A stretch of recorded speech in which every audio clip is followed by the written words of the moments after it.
Hello, everyone, and welcome back to another episode of the Champion Corner. Woo woo, woo woo! Yay! My name is Miriam Kim, and I am the owner and vocal coach of Go for the Gold Vocal Academy. And I will be your host as we delve into the karaoke competition circuit and the key players in them. If you like the show, and if you like the show, make sure you are liking and sharing this video, okay? And don't forget to subscribe to our YouTube channel, Go for the Gold VC. Make sure you have those spaces in there, okay? Because we want to build this channel. We want to share it. We want to let people know. So all my karaoke heads, y'all better get together and share this video and like it, comment. Okay, we like seeing your comments because I will post them in this. Yes, we are live, so we're going to post them up as we chat on, okay? And of course, if you want to be featured on a future show, make sure you are writing to us at goforthegoldvc@gmail.com, and I will go ahead and put a ticker down later on so you guys can get that going. Or you could just message us at our Facebook page or Instagram, okay? And you can find us at Go for the Gold VC, okay? We have an awesome show today. As you know, we've been talking about some major competitions that are coming up, okay? So in karaoke news, all right. So what's going on? Well, we know that the Karaoke World Championships USA has started their season, and our invitational rounds, which was opened up for our past alumni, that has concluded. And the show is going to be aired at 5 p.m. Pacific Standard Time on this Sunday. Yes, so March 14th. So put that down on your calendars. You don't want to miss the show. Okay, we've been posting it everywhere on social media. Can't miss it. It's going to be a great show. We have some incredible singers, and we get to find out who the first three moving on to the divisional finals, who they will be. I'm excited because I have no clue. Yes, I have no clue. They don't tell me these things. So, however, the open round is still going on until March 14th, until this Sunday at 11:59 Pacific Standard Time. So if you are interested and you think you have what it takes to become the next karaoke world champion, you want to go to kwcusa.com and register and submit 2 videos, okay? You want to make sure that you read up on all the rules as far as the videos are concerned, because you want to make sure you are front and center, well lit, there's no distractions behind you, good audio quality coming through, because you want to be able to showcase yourself in the best light possible. You will need 2 songs. You will need 2 songs, okay? And so this is going to be the second of 10 qualifiers that are going on, that will be going on, okay? There are 3 genre rounds that are coming up, okay? The first one is rock and blues. The second one is R&B and hip hop. And the third one is country. And again, you can go to the website, kwcusa.com, to actually see when those qualifiers are, especially if that's the kind of genre you go for and you feel like maybe the judges in the open rounds maybe don't get you. That's when you go into these genre rounds, because the judges that are set up for these genre rounds are specific to your genre. They understand that genre the best, so they will have the best, I guess, feedback for you regarding that, okay? The top 3 singers from each qualifying round will move on to the divisional rounds into their subsequent divisions. So those who win first place in their qualifier will go into the gold division, the second place into the silver division, bronzes will go to the bronze division, okay? And then in the divisionals, they will actually face off with fellow division competitors, okay? So that means that they are going to, bronzes will go up against bronzes, silvers against silvers, golds against golds. The top 3 from each divisional will then move on to the nationals training program. Those who make it from the 4th through the 7th place in each division will then be moved down to a blue ribbon round where they will compete one last time for their top 3 spots to total 12 people in the national training program. Okay, the nationals training program is going to be amazing because you'll be working with a panel of coaches. Okay, you're going to have voice coaches, you're going to have artistry coaches and stage presence coaches, and they will help to develop you into what we hope is the next world champion. So this is going to be absolutely amazing. Again, if you are interested in registering and competing in the Karaoke World Championships USA, go to kwcusa.com, register, and submit your 2 songs, okay?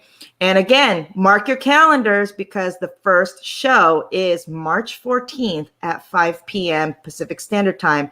And for all you East Coast people, that's 8 p.m. your time, okay? In other news, Talent Quest, again, Mickey Finn's Irish Pub in Claremont, Florida. They are doing their qualifiers for the Talent Quest International Competition. So that is also another karaoke competition you want to be a part of. You want to register, get to Mickey Finn's Irish Pub in Claremont, Florida on Sunday. They do their registration at 6:30. So you want to get there ahead of time before the karaoke show starts, okay? Yeah. And then also later next month is Sunday's Grill in Davenport, Florida, and they will be hosting qualifiers as well. So that's it for karaoke news. On to the fun part, because this is the part that I totally enjoy. It's when I bring on my mystery guest, okay? And I met this individual in 2015. And the first time I heard him sing, I was blown away. And when I say I was blown away, I was blown away. Okay. He is absolutely phenomenal. And I'm super, super stoked because y'all don't know how much love I have for this man. Okay. I want to introduce the 2015 Karaoke World Championships World Silver Medalist and my dearest friend, Jeff Edwards. Woo! Hey, how are you? Hey, let me change this little background there. Yeah, we got some glitter going on. Hey. Glitter. I love glitter. Look at that. Look at that. A little sparkles for you. How are you doing? I'm great. I'm wonderful. Well, for my viewers out there, tell everybody who you are and what you do for your day job. Okay. Just a little bit about yourself. I'm Jeff Edwards. Of course, you can see that on the screen. Anyways, in 2015, I was the U.S. National Male Champion. They still had the divided categories. And then I was the World Silver Medalist in Singapore that year. That's where Worlds was held. As far as my everyday job, I am a florist / event planner. I'm also a musician in my church, of course. It's another job that I do. And then during the holidays, from like October until early December, I do interior designs for homes for Christmas. So, yeah. Well, look at you go with that creativity. Jack of all trades, kind of. Hey, I want to hit you up for my future possible wedding. You could probably. Okay. Hey, I'm gonna need some flowers, a bouquet or something. Yes. So tell me, okay. So we're gonna delve it. I have a lot of questions, okay. So we're gonna get through them. So who are your musical inspirations? One would be, of course, Dolly. I don't know if you can see my shirt. Oh. Dolly Parton's always been an inspiration, not just her music, but her personality, her spirit, and the message she portrays to everyone is very inspiring to me. Sorry, just 1 second. My iPad came unplugged, and if I don't plug it in, you're going to lose me. So I want to lose you. Right. Other musical inspirations, probably one of my most influential would be Whitney Houston, by far. I mean, from the time I was a kid, I was fascinated and mesmerized by her voice. So she was a big influencer. Roberta Flack is one of my favorites. Gosh, I could go on for days probably. But I mean, there's some really great singers that I really love. Mhm. I think as Yeah, singers, we always have like a slew of them, right? But there are we some do. that are like key, that's kind of Yeah, helped to shape our sound and what we gravitate for towards or sure. something like that, I mean, yeah, I mean, even growing up, well, I grew up in the church singing, of course, but I grew up in like traditional white church. So, our music was kind of straight laced, but on Sunday mornings, I would turn on the BET network and watch all the black gospel shows. And that's where I started learning runs and trills and all the different things I could do with my voice, 5, 6, 7 years old watching this. So that's kind of how I started developing into my voice and who I am as a performer, because I wanted to be different then. And of course, the only music we were allowed to listen to when I was a kid was gospel music. So ah, I had to find the unusual in that genre so I could have something a little bit different. And that's kind of what developed my vocal style. So, yeah. oh wow. Um, so when did you actually start singing karaoke? Karaoke. I'm trying to think. Some friends of mine, they owned a karaoke company that they had venues all over Central Florida. They had a huge business doing it several years ago. They don't do it anymore, but anyways, they invited me to one of their shows one night. So I came out, I sang one song, and after that, I was kind of hooked on just the fun of it. And they had such a great setup. You have KJs, and then you have really good KJs. And so their setup, their sound, their microphones, everything was top notch. So they had like some of the best singers out of the Tampa Bay area coming to their shows. And there's some great talent in Tampa Bay. I'm just saying, like a lot of great singers. So all of these people would show up at this show, and like I showed up more to listen to everybody else than I did to even sing. But Mhm. that's pretty much where it started for me, though. That was probably, I don't know, 2014 maybe, something like that. Oh wow. Yeah. Wow. So tell me, why do you enjoy singing? What is it about singing that draws you in? Singing is a lot of things for me. If I am hurting in any way or having a bad day or anything like that, it's healing for me. It's a release, it helps you get out emotions that you might be bottling up and you don't know how to express. And sometimes words can't say it, but you can find songs, you can find music and melodies that portray almost what you're feeling. Hmm. That's why I often say when singers are choosing songs for competition, find something you can connect with. Find a song that there's a piece of your story in it, because nobody's really going to believe what you're portraying on the stage or what kind of performance you're trying to deliver if you don't believe it yourself. And it's hard to believe something that you haven't maybe experienced before. So I always encourage that when looking for music. Um, but yeah. Yeah. See, I agree with you. I'm just like, yes. That I think a lot of us do sing because it's some of us have different reasons for it, right? So Right.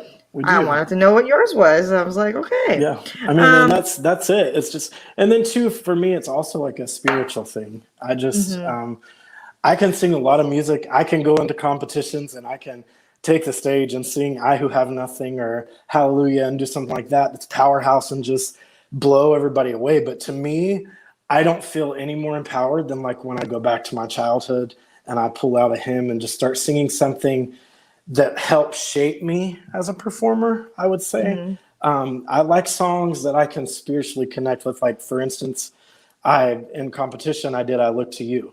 And that's become one of my most requested.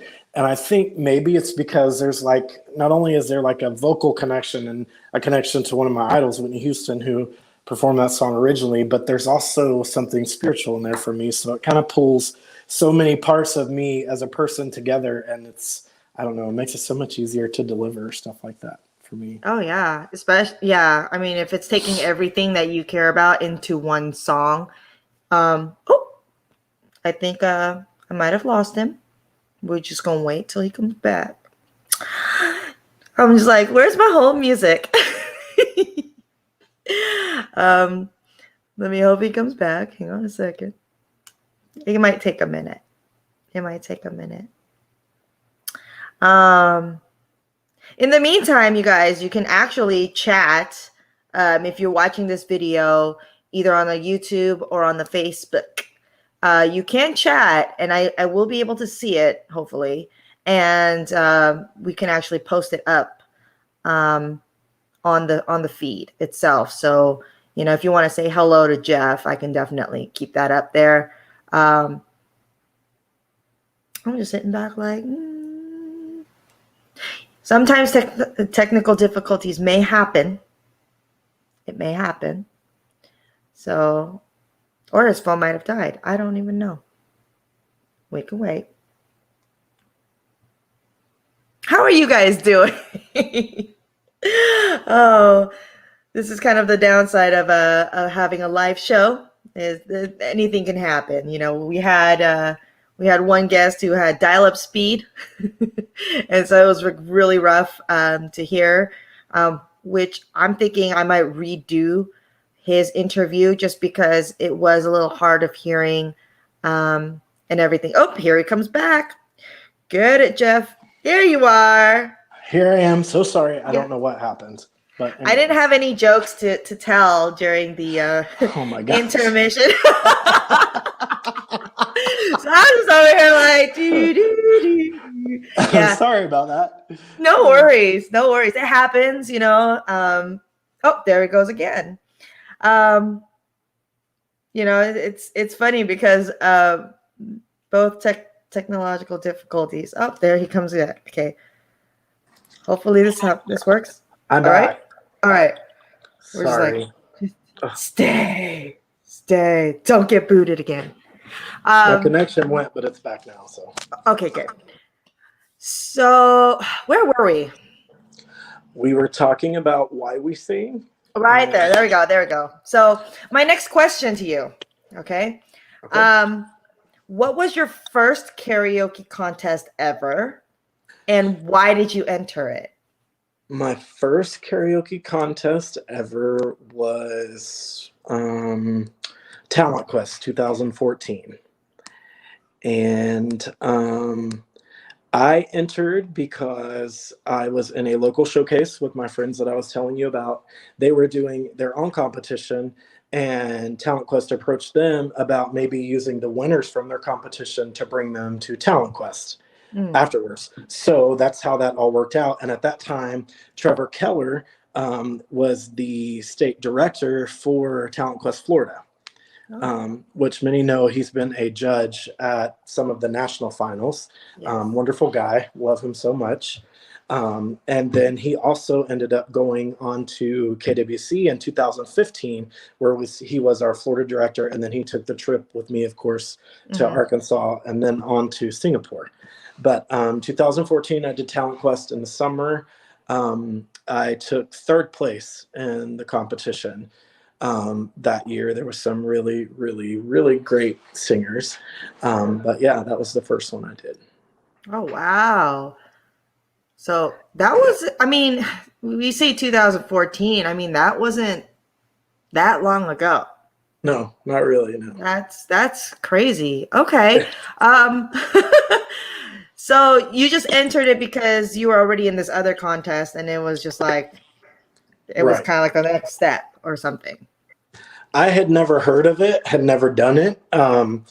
And so they were like, you'll probably do really well in this competition. So I was like, okay. So I won that local final at that restaurant bar that we were having the competition. And so I got moved on to Talent Quest. I had a guaranteed spot. And so I went then and did it and took third place. And I enjoyed the competition so much, I went back to Talent Quest the next year. But after placing third again in 2015, I pretty much gave up on competitions. Oh, well, I'm because glad I you didn't. and Because so yeah. um, so okay, so that was a time. Okay, we didn't. Okay, you told me twice about times you didn't win. So this actually goes hand in hand with that. Tell me about a time you did not win, and what was going on in your head at that moment. And be completely honest, because we're all human. We Right, get right, you. It's right, like, no. What was the first thing that went on in your head when you got third, and how did you react? the first time, I was a little upset, but at the same time, I felt really well because this was my first year coming to the competition. And there were 65 singers in the male pop division that year in Talent Quest. So out of 65, I placed third. I was pretty happy with that. Hmm, So, that's but really good. yeah, so the next year, however, when I took third, um, I was pretty upset because it was my second year coming back. However, there were some great singers there that year. Michael White actually took first place that year, who is a KWC champion, Mhm. um, national champion. Right, And we've had him on my show already, I, y'all. yes, Go yes. back So I to know Michael, yes, and there you go. I was actually one of the people who encouraged him to come to KWC after I had experienced it, and he asked me about it, and I encouraged him to do it. Hmm. But anyway, so he took first that year, and there was a guy by the name of Chris Edwards that took second, and I took third again. I was pretty upset though. So I was pretty much going to give up competing. But then just a few months later, um, And I'm sorry, this is at the state level, I'm assuming. state Okay, level of okay, Talent Quest, Florida, and I okay. took third place. And at that time, I was just feeling I was super discouraged because I know I gave some pretty great performances, um, and then you wonder, what did I do wrong? Because you have the audience who, when you give a powerhouse performance, the audience goes crazy, and I had experienced that every time. And so Hmm. you're trying to figure out, what did I do wrong? What did I pick a bad song? Things like that. But there's only so much you can do within your power. I, I even heard your interview with Beth from last week, and she was right. Sometimes the judges are looking for something specific, and if they don't, you may not have that. You may Hmm. not have what they might be looking for at that time, and it's gonna happen. You're gonna lose. God knows I've lost more than I ever won most of the time, but I lost several times before I actually won. And so it's pretty discouraging. But just a few months later, the KWC Florida was kicking off. Hmm. And so I did that. And I ended up taking first place at that competition. Now, mind you, when I entered KWC, I had just come to the competition to see some of my friends that were competing the night before the competition started. I wasn't signed up. Sissy Patron, or Thompson now, Hmm. my really good friend, one of my best friends, was signed up, and she was there. And some of my other friends were signed up, and they were there, and they were like, "You have got to do this competition." I was like, "I don't want to do this competition. I'm done. I did bad last time. I don't want to do bad again. I don't want to disappoint myself. I'm not going to go to Singapore anyways. I shouldn't do this." But they convinced me to sign up before I left that night. So I signed up the night before the Hmm. competition began because they would not leave me alone. And lo and behold, 2 days later, when the competition was coming to an end, I took first place in the male for one of the male spots in Hmm. KWC, Florida. I took first place and got to go to Little Rock, and yeah, so And you took first there. I did. And you got to go to Singapore. Like you're over here Yes, going, I'm never gonna go to Singapore. And exactly, exactly. I couldn't look believe at you it. now. I couldn't Hmm. believe Hmm. it. And then I bet your friends were just going, see, told you so. See, you never know. You never know. You don't. And so tell me, I was going to ask you, like, well, what motivates you to enter competitions? Clearly, your friends strong arming you is one of them. Right. Because Well, if you've ever met Sissy, she doesn't take no for an answer too much. So, no, she um, doesn't. yeah. uh, and Sissy Thompson is an absolutely phenomenal individual. In fact, she has been coaching for the Keep On Singing program for WKT, the World Karaoke Tour. I'm sorry, I shouldn't use acronyms. It confuses people. The World Karaoke Tour, and it's the Keep On Singing program that is hosted by Ryan Hazy and Michael Cagle. Um, and she is one of the coaches, which she's been doing very well. Her team had 5 out of 6 in the semifinals. Like, That is so, that is amazing. so awesome. So if you haven't had a chance to check that out, you guys should go go to World Karaoke Tour on Facebook, and you can check out the show. They are currently showcasing the semifinals. In fact, they showcased semifinals yesterday, and they will be showcasing one today at 6 p.m. Pacific Standard Time. So you can check that out. And you can see Sissy and her sass Yes. come out. Okay. Just a little plug in there. Okay. So back to you, Jeff. Is there anything else that motivated you to enter these competitions other than your friends? I mean, after I did the first one, I was pretty motivated just by the energy I felt performing, because most of my performing up until that time had all been done in church or religious venues, because I traveled all over the U.S. and to several different countries singing gospel music for about 6-7 years full time. That's what I did for a job. So all of my performances at that point had been in like theaters where religious events were taking place or in churches. So it was a whole new type of energy for me to feel while performing. So after that, I was pretty hooked. I enjoy performing. It's great. Music gives me energy. I tell everybody all the time, I feel more comfortable on a stage than I do sitting in my own living room.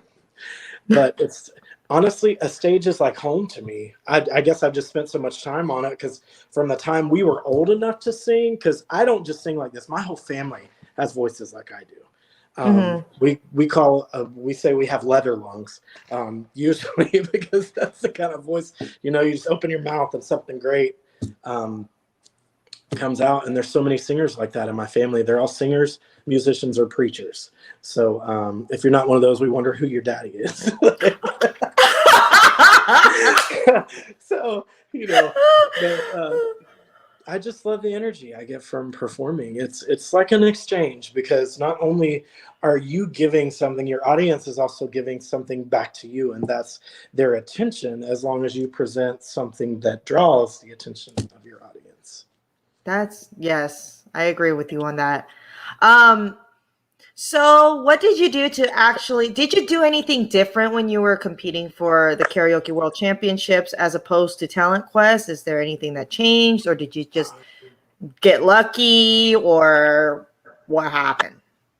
When I did KWC, I actually, well, let me start. When I did Talent Quest, there were some songs that I did that I just did because somebody said, you sing that really good, or this is a really good song, we love when you sing this. So I just kind of took those songs and put them together, and then when I went to Talent Quest the second year, I actually started like studying some of the songs and learning what sounded good on my voice, and what music I connected to, and what I could do. So by the time I started doing KWC, I was doing some songs that I knew pretty well. But at that point, I remember in Florida, I just got up on the stage, and instead of trying to do everything that everybody told me, I just did what was original to me. I was myself, and I did songs that I liked, and I did songs that I thought I sang well. And I changed stuff in that particular competition in Florida because I didn't even think it was going to go anywhere. I did stuff just off the cuff on stage that I wouldn't normally do. in some of those songs, and it paid off because I just went with what I felt here instead of what somebody had told me or somebody had suggested. It pays to be true to who you are as an artist and not what everybody else wants you to be or thinks you should be or thinks you're good at. So tell me, let's see here. What types of songs do you end up connect? Oh, well, we actually talked about that. You connect with a lot with like the religious end of it, but what else do you connect with? Like, what is it about certain? Like, why do you pick the songs you pick? I love a good lyric. I don't pick songs just because of the music. Some people will pick stuff just because it's high energy. It gets people on their feet. It does this or that. And I am very much a showman when I take the stage, but it's in a different way. I can't dance like a lot of people can to pop music and stuff like that. So usually when I take a stage, if it's something fast, it's going to be something out of the 80s maybe, because I love 80s music so much.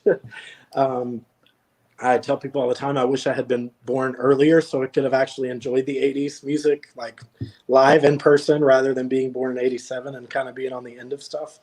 But when I choose high energy, I'll go to like a Journey song that's an upbeat something, and do that. But I love a good lyric, and most good lyrics to me are in ballads. Because in ballads, the tempos are a lot slower, so you can actually hear and understand all the lyrics. And I love love songs. I don't know why. I just always have, because I connect with stuff. I don't know. I was raised with just so much love, I guess, in our home from our grandparents. They were some of the most non-judgmental Christians you could ever meet.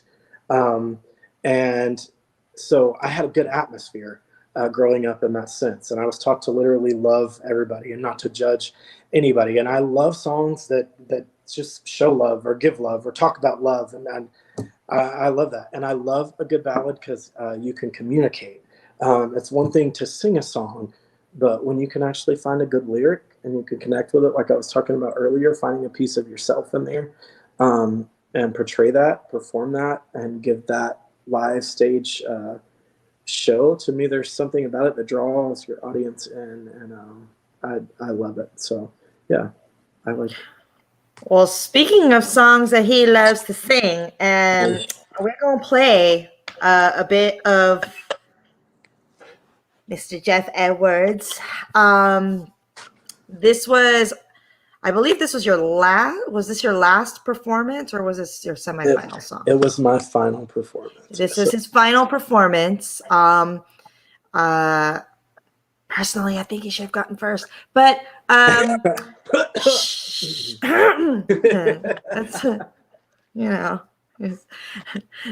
no shade on who did win, because I mean he was fantastic too. But I was a little biased, and I was like, Jeff. It's Jeff. So we're gonna play Jeff's final song at Worlds. This is the one that gets requested all the time, but I'm pretty sure you do not mind singing this, because I'm pretty sure you still connect with this a lot. I've already burnt out on my winning types of songs, so but that's because it's not to that spiritual level, I guess, is what it is, So you guys enjoy Jeff singing "I Look to You" by Whitney Houston.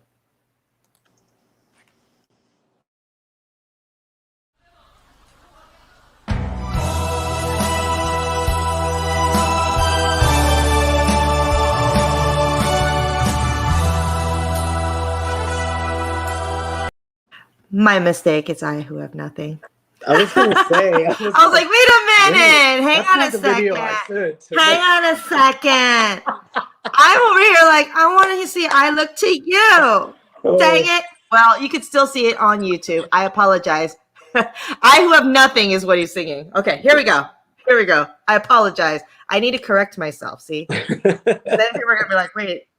Man, Whitney Houston did a big. That sounds awfully a lot like something Oh else. my Okay, gosh. so here we go. I Who Have Nothing, which he kills too. Okay, but also check out his I Look to You. That's also on YouTube. So type in Jeff Edwards, I Look to You. Okay, so here we go.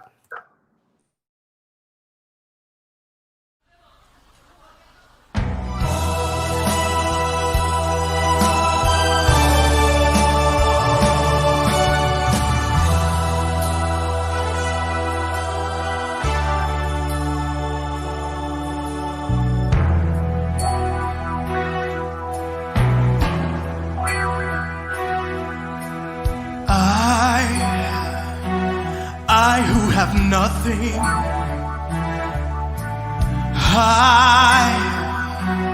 I who have no one, I adore you, want you so. I'm just a no one with nothing to give you but all. I love you.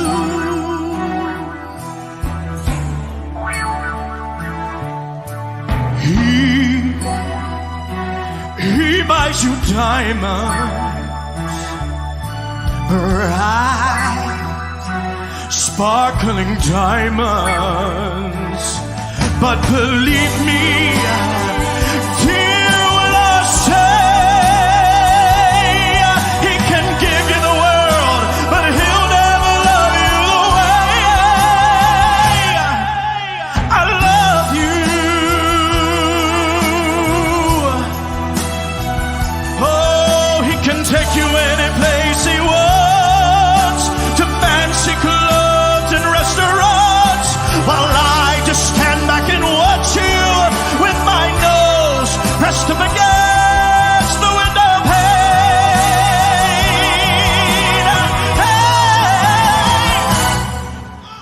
Hey, I who have nothing, I who have no one, I must watch you go dancing by, wrapped in the arms of someone else, when darling it's I who loves you.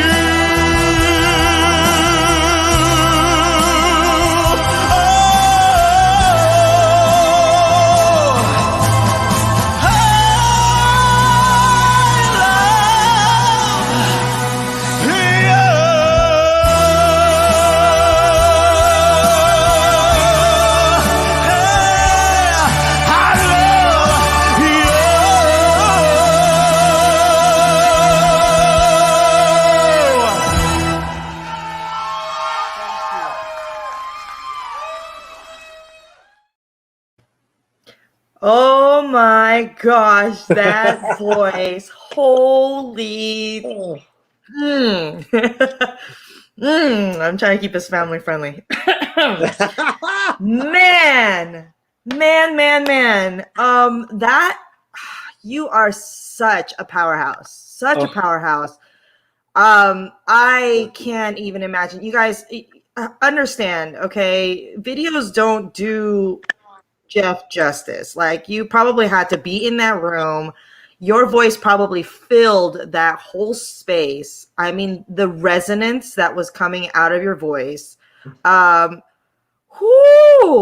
the passion that you sing with. That, I think that's what really gets me, is like you really embody every word of that song, and you really just convey that. And you could feel it even as a viewer watching a video. Like, I could feel the energy that you're pushing forward.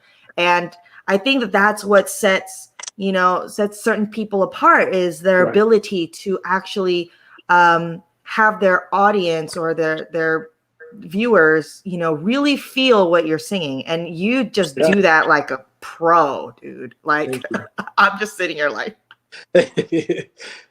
I love your voice so much. But really, you guys, my bad as far as what song it was. I'm over here like, I swear I that's what I did.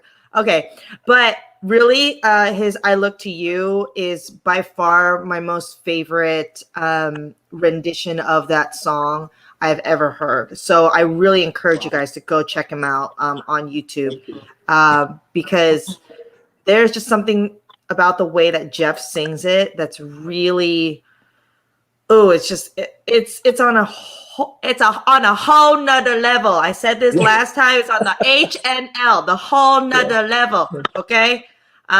So going back to my questions. Okay.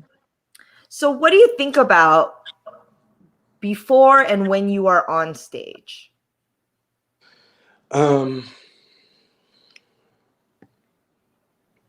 I don't know. Well, I don't know where to start. I know what I think about, but like, Well, walk us through prepping yourself before you're going to get on stage, like what you do, kind of like walk us through like the moments leading up to you being on stage and then you being on stage. for me, like a performance start when I start to get ready for that performance. Like it's a whole process because like even though a lot of times when I take the stage it's just for one song, well, for that 5 minutes, I have to captivate the audience. It's my turn to keep their attention, to draw them in, but also um, uh, to reach them, if that makes sense. Because I don't like singing for no reason. Um, if I get up to sing, like I want it to impact somebody in some way, whether it's their emotions, makes them happy, makes them remember something, touches their heart, whatever. I want to make a difference. Like I want to be memorable, but not just because of me. I want it to be something that reaches people, that touches people. Because to me, music is the one thing that like draws everybody together in one way or another. But so when I start getting ready, like I center myself. I do a lot of praying before I take a stage. Because, well, it's just like when in 2015, when I got to Arkansas, I got sick on the plane on the way to Little Rock. Oh, wow. I had like laryngitis going on, sinus drainage, all this shit. Oh, excuse me, family friendly crap. All this was going on. And so my first performance, it wasn't bad, but my vocals were terrible in my opinion. When I got to my second performance, I thought it was even worse. So the time was coming for the third round, and I don't know how, but I made it through. And so my song then was I Look to You. And at that point, I had no voice. I had like a little bit of a fever and chills going on, just cold. I was tired. I was exhausted. I didn't even want to get ready. And I remember being in my hotel room and I was just like, God, I don't have anything left to give here. So today, this is all you. Like, it's you. If it's meant for me to come here and do something, to take home a trophy, to go on forward, great. If not, that's fine. I will do the best I can, and I will gladly step out because I knew that my voice it just wasn't there. And I remember my friends, Robin and Sissy, they came over. They knew I wasn't feeling well, and they were basically my helpmates to help me get dressed and to get there and keep me hydrated and stuff that day because I knew I was not doing well. And they prayed with me. There's actually a picture that circulates on Facebook every once in a while that somebody caught that we didn't even know, and we were all kind of hugged up, and they were praying for me. And I'm not trying to be super religious here because you know me, I'm very open. Everybody has their own beliefs, you know. I just think you should definitely believe in something because there's something we have to draw energy from. And so I dropped from my faith. And I did that day, and I got up on the stage, and when I opened my mouth, my voice was there.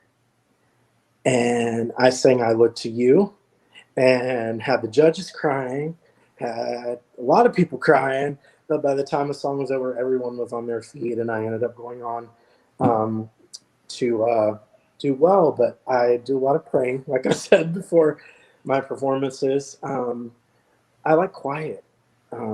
And sometimes I'll do like a last run over just to make sure I can hit that high note, at the end. Like I'm sure you do that probably sometimes just to do Is it you? I mean, that? Is okay, Sarah. Okay. yeah, exactly. You just want to be like, you don't want to get up there and be like, oh shit, I can't hit it. I can't, Yeah. sometimes. And, but yeah, so I get all that. I always make sure that I have a can of hairspray close by, to do that last touch up. Mm-hmm. And I do an extra brush on the beard, make sure everything looked good. I'm usually in sequins. I was going to wear sequins today, but I thought, Dolly's more fun. So, I feel like you and I both got the memo because normally I would dress up a little bit, but I was like, no, I'm gonna wear my Hello Kitty shirt. Exactly. Forget that. But yeah, so that's pretty much my prepping is mostly that. Okay. And then I'll draw a little bit of encouragement, from like people like Sissy, or because they're usually close by when I'm performing. Thankfully, that usually always happens. And I like to have that positive energy around. I like to be centered because that way I'm completely focused on what I'm doing. And then when I'm on the stage, as soon as I step out of the curtain or step up on the stage and grab that microphone, it's just like a whole burst of energy for me because, like I said before, I just feel I'm home.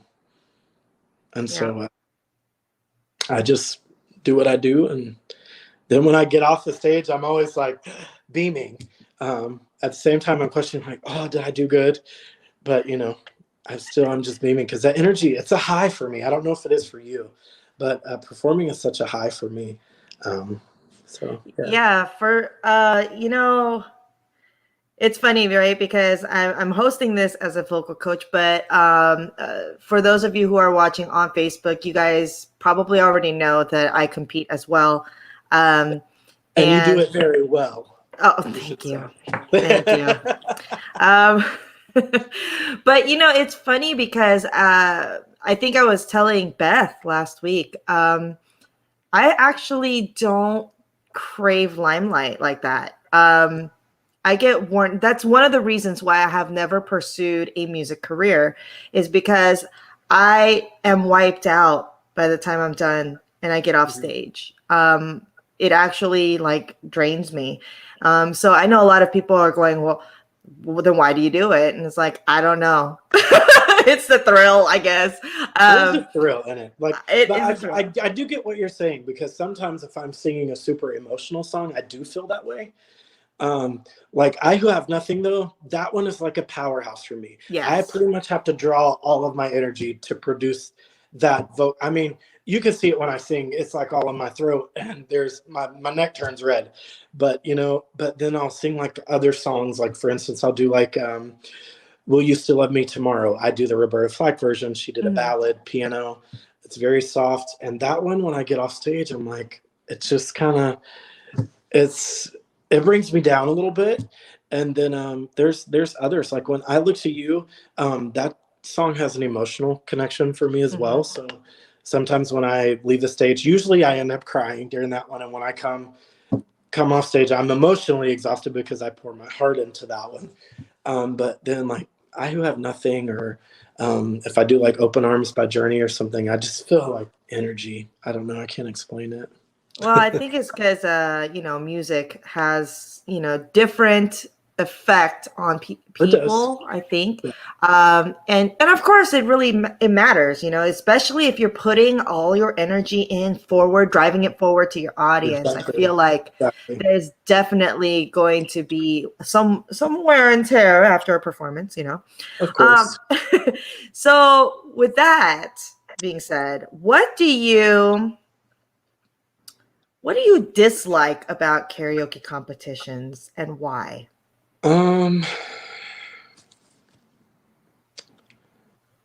I sometimes dislike the competitiveness of it. I know that sounds so stupid, but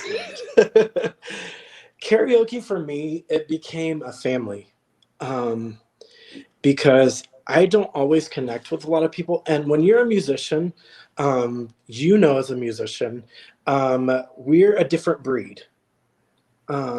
So it's hard to connect with just day-to-day people who maybe don't have any musical influence in their Mm-hmm. lives because I don't know. It's like when I met you. You're an amazing singer. You're a powerhouse. And I don't say this pridefully, but I'm a powerhouse too. So You like are. there's a connection there that like draws me to you automatically because damn you could sing, right? Like, Fellow powerheads, yes. exactly. And it's just and when I meet other people musically, it's like meeting a family member for me because then you start going back, well, you know, just like some of the questions here. Oh, well, what influenced your singing or what do you like to sing or what do you do in music? What let's go karaoke, let's do this. Like, you know, I love that family feel and the competitions have always been that feel for me. And I try to make that available as much to other people in the competitions because yeah, I might be good, but just because I'm good, it doesn't mean I'm better than everybody else. Mm, You know, you can be good, but humble at the same time. Um, I I think the worst thing I would hate in a karaoke competition is pride. Um, and I mean pride as in a sense like untouchable. None of us are mm. untouchable. We're all touchable by someone or something. And I agree. like we talked about just pre-interview here, there's always somebody better than you. You know, Mm-hmm. there's always going to be somebody better than you. I lost twice before I won, and in both of those times I was third place. So in those situations, according to the judges, there was two people better than me at that time. You know, and Yeah. um and that shouldn't be a hard pill to swallow because you can I you're never better than anybody else, and I try to make that sense. We're all gifted in different ways. So I might take the stage and sing like powerhouse vocals and be more amazing vocally than the showman who shows up and gets everybody up on their feet. And the crowd is like, yeah, we want more of that, you know, because of the Mm-hmm. energy that comes from it. And we're both good in our own lanes, you Right. know? and Right. and so there's some things you're going to be better at and there's some things other people are going to be better at, but it doesn't mean that either of you are better than each other, you know, and as a whole. And so I like to be friendly to people. I love to cheer people on in competitions. Me too. I When I was at nationals, I was up there cheering everybody else, even the people I didn't know. I'd be like, "That girl can sing. Let me, let me take my flag up there. Let me go throw something at the stage because I'm loving this so much." When I was at Worlds, I sat through every performance. I just wanted to hear everybody. I wanted everybody to have an audience, somebody to sing to. That's why, just like every time I go to judge the national finals in Canada. I've been invited back several times by Sharon, the Mm-hmm. director there, which I love. Um, She's and I amazing. love, yeah, amazing.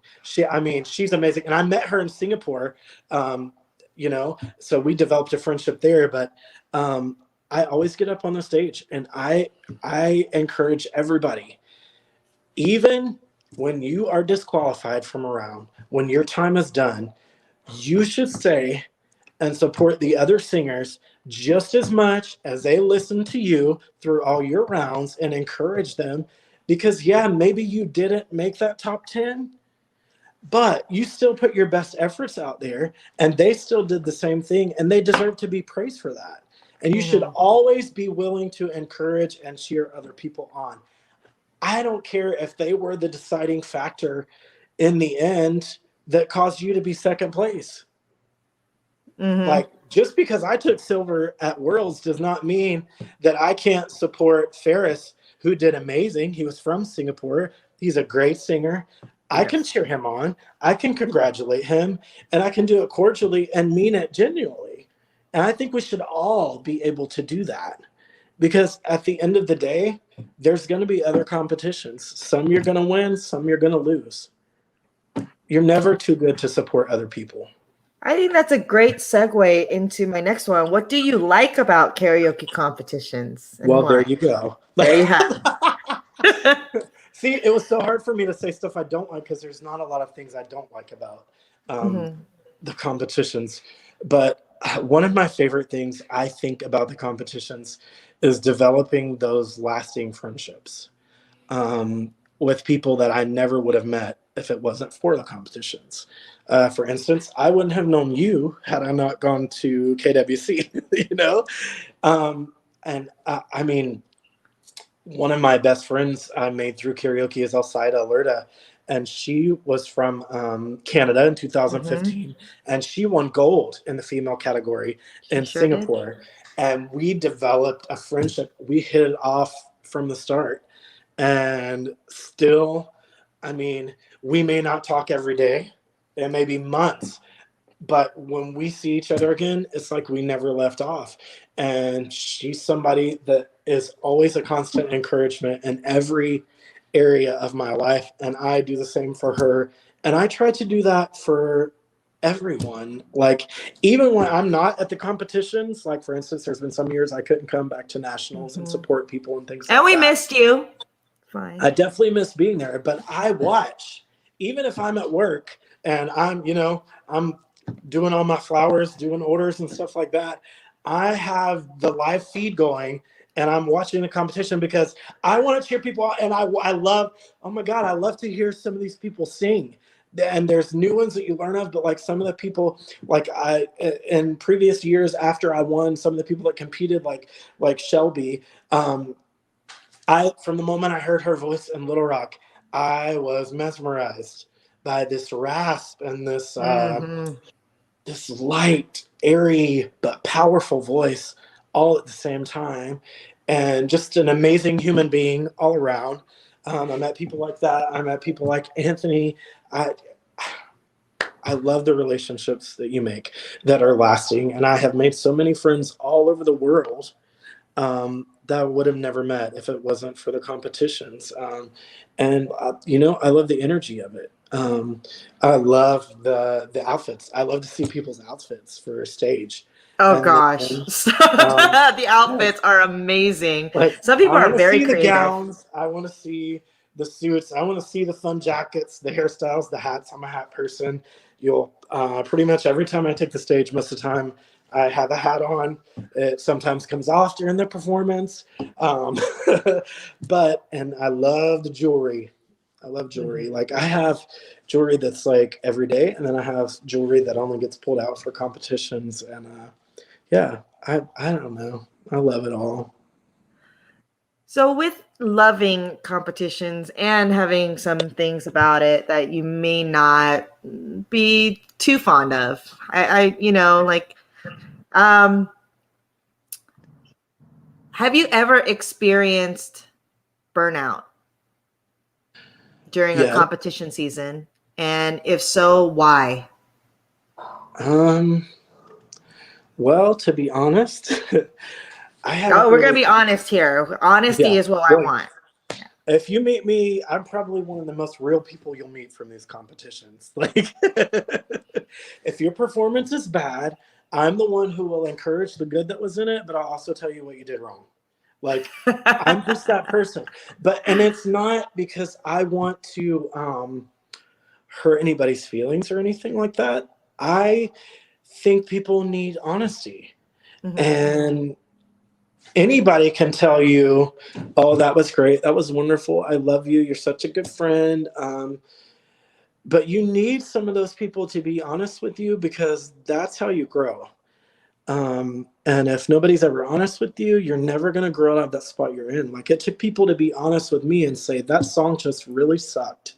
And we didn't feel what we normally feel from you. Okay, we'll chunk that song and next. But you need the honesty. And but I would say well, since 2015 I haven't competed in anything. Um after Huh? after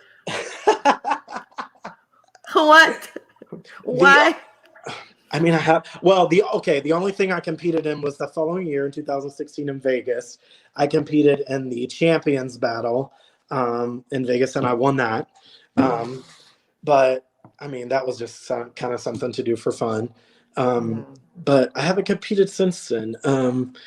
And I don't know if it's necessarily because I felt burnt out, but probably a little bit. because after doing state levels and then national levels and then world levels, and for those of you who live in the US and just only had to fly to Canada for worlds or something like that, you don't know what it's like to take a 24 or 27-hour flight to Singapore. Uh, and then get up and perform and only be there 5 days. And as soon as competition is over, the next day you get on the plane and you're carrying your honking heavy trophy home because you have no luggage to put it in. I was just carrying nothing by the time I got back to Florida. And I was burnt out a little bit, honestly, when I got back. I was so happy that I won and did the things that I had done.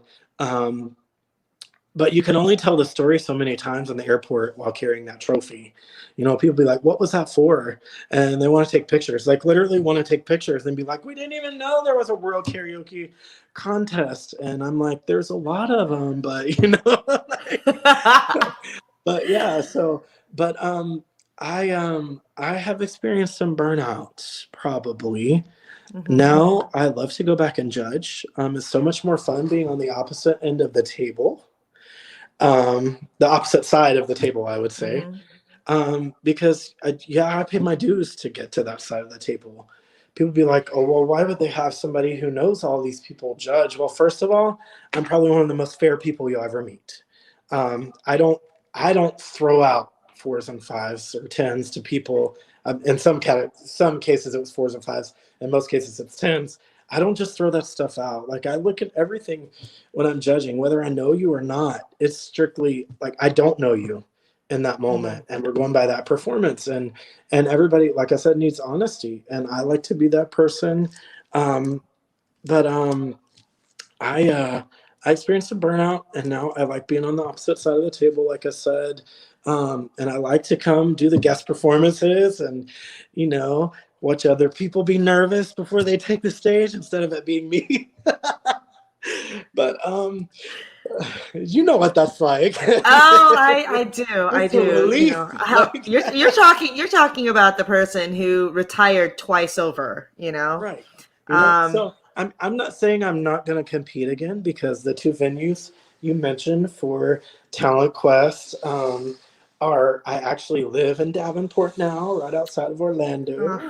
And Claremont's only about 20 minutes away. So I'm not saying I'm going to do anything, but I might. But there might be a possibility, see, so, now that you know. Exactly. But, you know, that's after 6 years of sitting on the back row, you know, and not doing it. There's been a couple times I was going to, but 2 years ago, 2019, I was going to compete in Talent Quest, but I got very sick when the Florida state levels were taking place, and I could not compete because my voice was really gone then, and that was before the competition even started. So I had to withdraw then, even after I had already entered, and somebody had graciously paid my fees to enter because they wanted me to be there, but I had to withdraw.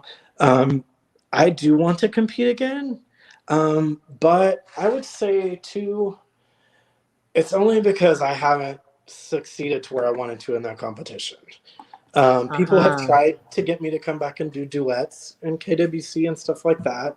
And this is not a hit to anybody who comes back or who tries again, seeking a higher position at all. This is me personally saying that I feel like I have my turn. I feel the same way. Like, I've been asked too. You know, they're like, hey, Miriam, you know, you can compete again in the solos since you didn't win gold. And I said, you know, the thing is, I have vocal students in the competition. Right. And for me, I don't necessarily, I guess it's my own principle. If I can help it, I don't want to compete against my students. I'm there to help them realize their dreams, not the other way around. And I feel like you do, I've already had my share of the limelight, and I do other things, you know. So I had a great year when I did. I mean, considering I was not going to enter, the next day I entered, and then I won, and then I won nationals, and then I won a world's silver medal. I had a good run, and Singapore was an amazing trip.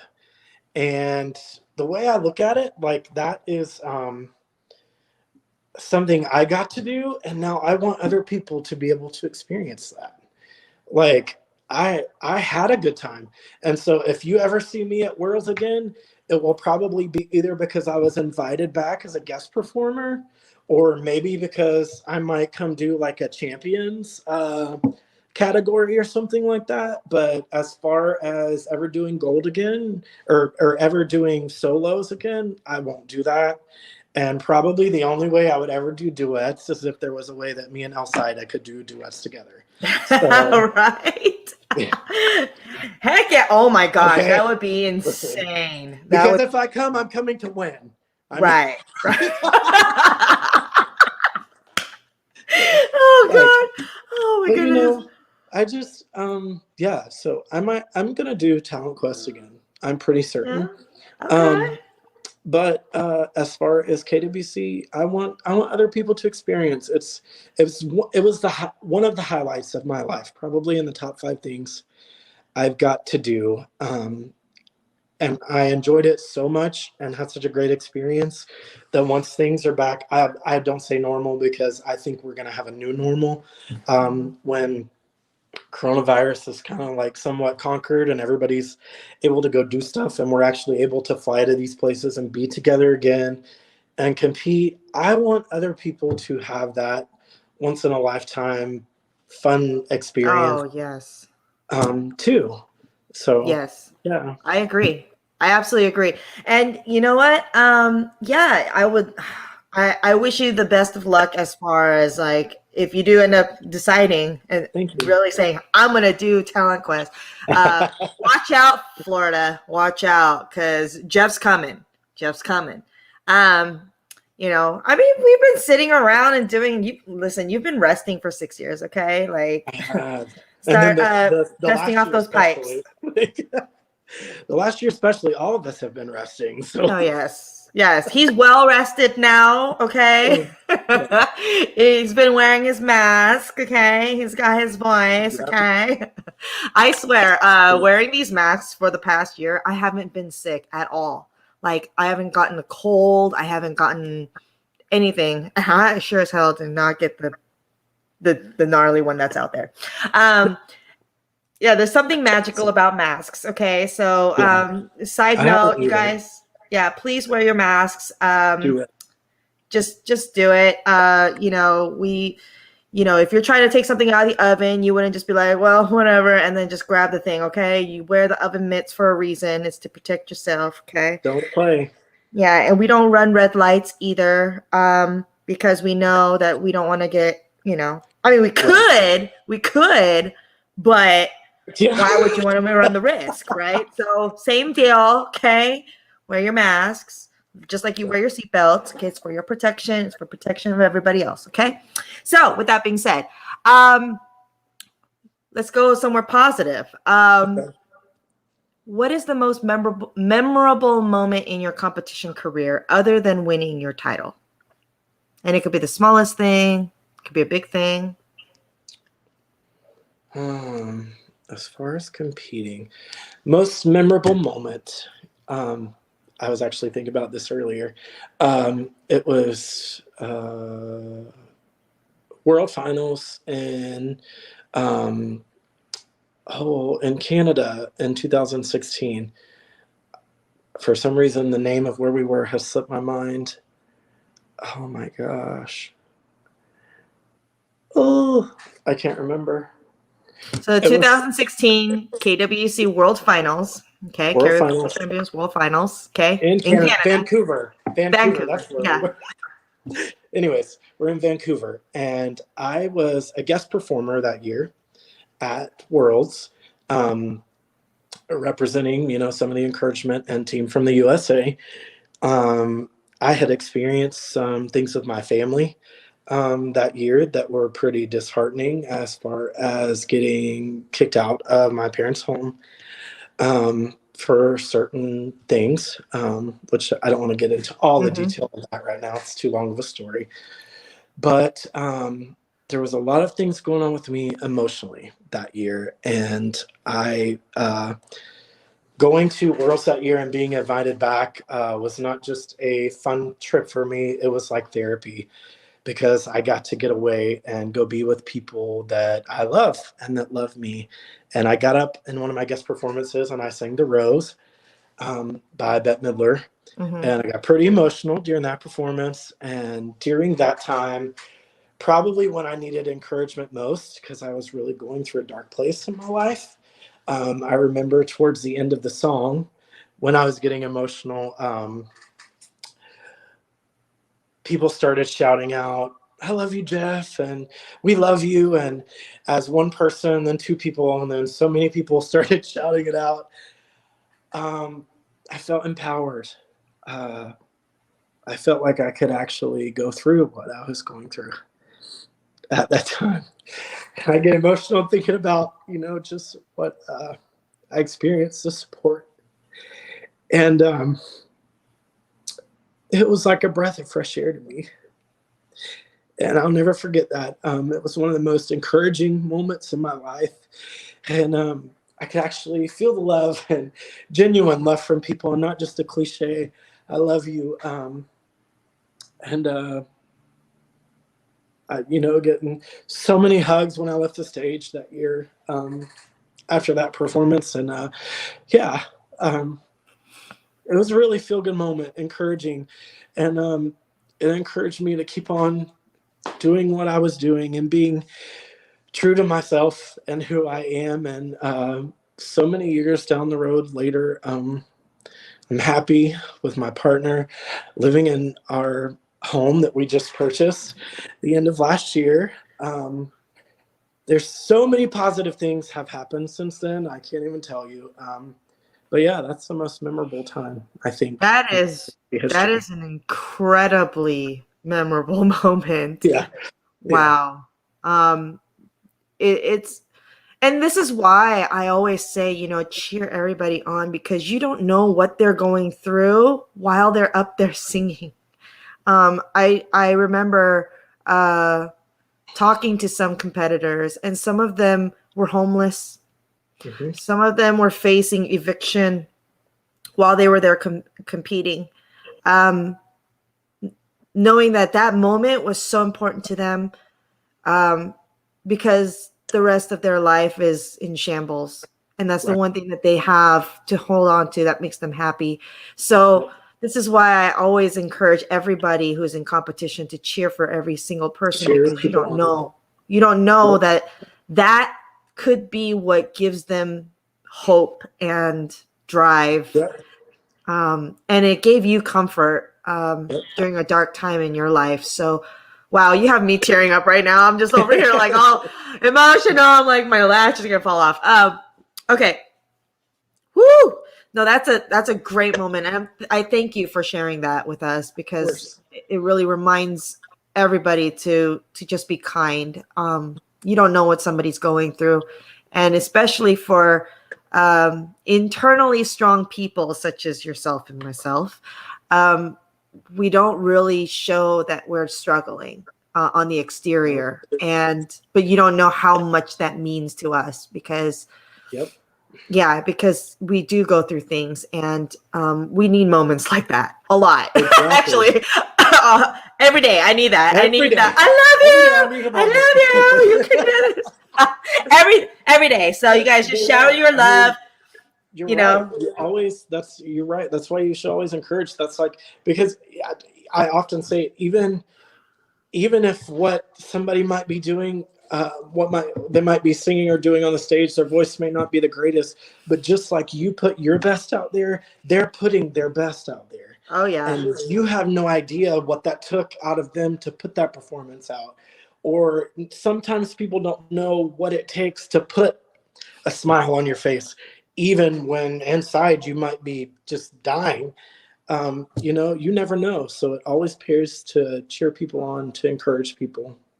I love it. And I'm really trying so hard to I'm like, stop crying, Miriam. Recover. Oh, recover. Okay, next question. All right, moving on. Okay, we're getting there. I know this is a lot, but I really want to be thorough, course. So, what tips do you have for up and coming competitors new to the competition circuit? I'm trying to think where to even start with this. Don't be afraid. Don't be afraid to be your genuine self. Don't be afraid to share your emotions. Don't be afraid to put it all out there. Just don't be afraid. Get up there with confidence in yourself and your gift.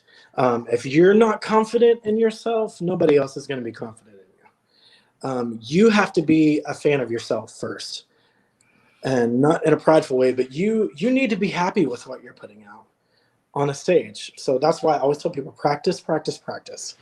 Don't over practice, because then the song it'll be overkill. Like you were talking about, you've exhausted songs. We've all done that. But Yes. Know your words, know your lyrics. So many times I have that problem in competitions, especially when I'm judging. I hate to see a singer get up and try to sing a song that it looks like they learned in the car on the way there. You need to know your lyrics. If you're staring at a screen, there's no way you can communicate with an audience. You can't connect. If you can't make eye contact with somebody in the audience, you're never going to connect with them. As hard as it may seem, so many people always close their eyes and just wonder like this while they're singing. It's okay to close your eyes sometimes and experience the moment and feel that rush, but open your eyes.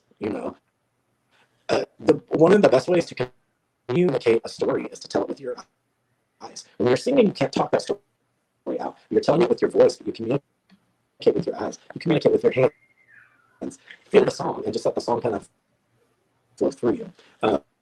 Another tip I would have is, like I said before, find songs you can find a piece of yourself and connect with. Give people some raw emotion. People love that. As hard as it may be to do sometimes, I, from experience, have found that it's very healing to me to pour my whole heart out. Give every performance your all. Give it all that you have. When you leave a stage, you shouldn't have anything left. Personally, that's the way I move. Pour your emotions, your heart, every bit of your voice, your talent, all of who you are poured into your performances. Also, if you're starting with a microphone stand and you plan to take that microphone out of that stand, move that stand behind you.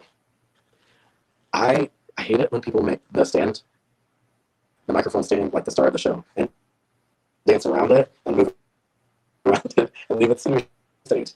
Move it to the back of the stage. You can sing and move that at the same time. That's one of the critiques we always give away, especially like when we're at nationals in Canada. So many people, they forget to do that. But Oh, we're having some technical difficulties. This is why this show is going a little bit longer than usual. It's usually about an hour, but we want to accommodate and hear everything Jeff has to say. So I'm going to wait for him to pop back in. And here we go. back again. Hey. Okay. Hey. So Sorry. we got to microphone stand. Yeah. I think that's where we were at as far It's as a pet tips. peeve. Yeah. Yeah. We're lots of, and I don't know, dress the part. Like, I like when people dress the part for their performances, because you're selling yourself, you're selling your gift, but they like a full package. Also, I say show off versatility. I can sing a lot of genres, and I always encourage other people to not be a one-trick pony. Like, sometimes it's okay to step outside of the box, but make sure when you do it that you step out well. Because Right. don't just grab a song that your friend said you sing good and be like, oh, this is gonna be great. No, but step outside the box. Like, I don't always do ballads. Sometimes I'll pull out Feeling Good, and I'll play with it, and I'll have fun, and I'll interact and move around, take my jacket off, take my hat off. That's about where I stop, because anyways, I don't have the body for that. But This is body by COVID over here. So, but we're working on getting this back in shape because pre-COVID last year, I lost 40 pounds. And then, wow. yeah, I was getting skinty, girl. I was, getting down there. But yeah, I gained it all back. But anyways, next. Are you and me both? You and me both. I'm over here like, man, I've been prepping. I think my body has been prepping for this moment because it knew I was going to go into hibernation. I don't know. Exactly. Yeah. Those are great tips though. It's very important to you guys listen. I mean, if you are considering doing competitions, I would highly suggest reaching out to some of these champions that I have on my shows. They are more than willing to go ahead and talk to you and give you some helpful tips and tricks because from what they've learned over the years. And, some have been in this competition circuit for a very, very long time, yours truly included. I have been at this game for well over a decade. So, my first competition, I believe, was in 2008. And so I've been at this for a while. And so, listen, I am a vocal coach. So if you need some assistance, I also teach strategy and I help you build your song base and fix the vocals and help you dress because See, that's me. Very important. I can't vocal coach. I tell people that all the time. I said, I'm not a vocal coach. I was born with a gift. I did not learn this. It's just something I have. So I can't tell you how to sing right. The only breathing tricks I probably learned on YouTube from somebody. Okay. So now I can tell you what sounds good. I can tell you what looks good. I can tell you how to perform. I can try to teach you how to tell a story. But when it comes to vocals, don't ask me how to do that because I don't even know how I did what I just did in that video. Okay, I just opened his mouth and it just came out. It's just like, okay, here we go. It's like me and Jesus are like, whoop, let's see what we can do here. Okay, there it is. But realistically, I really highly suggest if you are going to compete that you do seek out a competition coach or speak to former champions of the contest you are about to enter to get knowledge. Exactly. Because nobody knows those competitions as much as people who have competed in them. And done it. It's true. Yes. I agree. So I agree. So Jeff is more than willing to be a resource if you are thinking about doing, things like KWC, Karaoke World Championships or Talent Quest, or any of these other things. Please talk to him. Of course. Look, we're all here for you. We're all here for you, and we're very approachable people. Jeff is one of the nicest guys I know. And we're very, very approachable people. So this is why I wanted to showcase them on my show because we're not some, divas out there who think we're just the, all the hot stuff. No. We're here to help you and guide you. We are hot stuff, but we try to look cute, but realistically, we do understand the work that goes into it. Of course. And so I think it's very important to listen to what these champions have to say, and take those tips and make them work for you. So I know you're not doing competitions, Jeff, but have you worked on anything as far as music is concerned? And if so, do you have anything coming up that you'd like to promote? If not, we can move on to our last question. Not really. Since we're back in a house now and I have more space, I'm actually setting up a music area where I can do more writing because I do write. Ooh! I write music and I do some original stuff. I haven't done a lot of writing in the past several years, but I want to get back to doing more of that. As far as musically, other than that, I'm not doing a whole lot right now. I'm focusing on some things to like, stabilize my life as far as career choice and everything. I'm going to be moving out of the floral industry and going back to school and doing some things like that. So I'm more focused on that right now, but I might pop up with something musical every once in a while. But Well, hopefully we get to listen to some of your original stuff at some point, because I would love to hear what you write. I mean, especially with some pipes like that. Ooh, honey. Mm. And I really hope that this whole thing like kind of blows over a little bit, Me where we all too. get vaccinated, so I can I see you and agree. give you a hug again, because I Yes. missed the hell out of you. Yes, miss you too. So last question, and Okay. this is just basically your Grammy Award speech. Are there any people you would like to shout out, whether they helped you achieve the win or motivated you in some way? If I could shout out to anybody who helps me along the way, it would be my friends like Robin and Sissy, some of my biggest encouragers in the competition.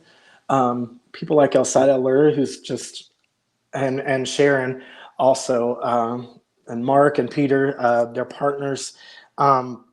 Amazing support systems. Of course, my partner Adam, one of my greatest supports, and he supports Oh, please everything tell I him I do. said hi.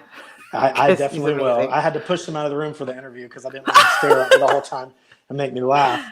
But my mom is a huge supporter of mine, a great person.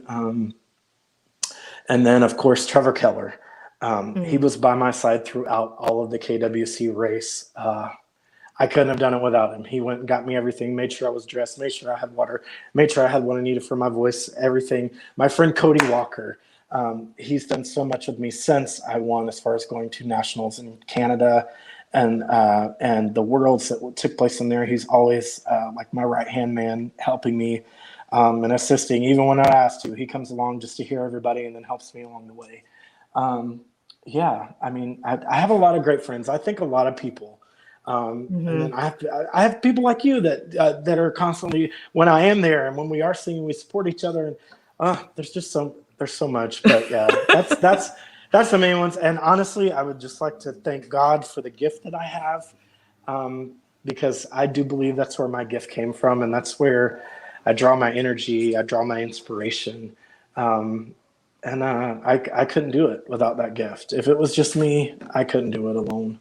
But yeah, I have that empowerment that always pushes me to go forward and do more and give more. And, That's absolutely incredible.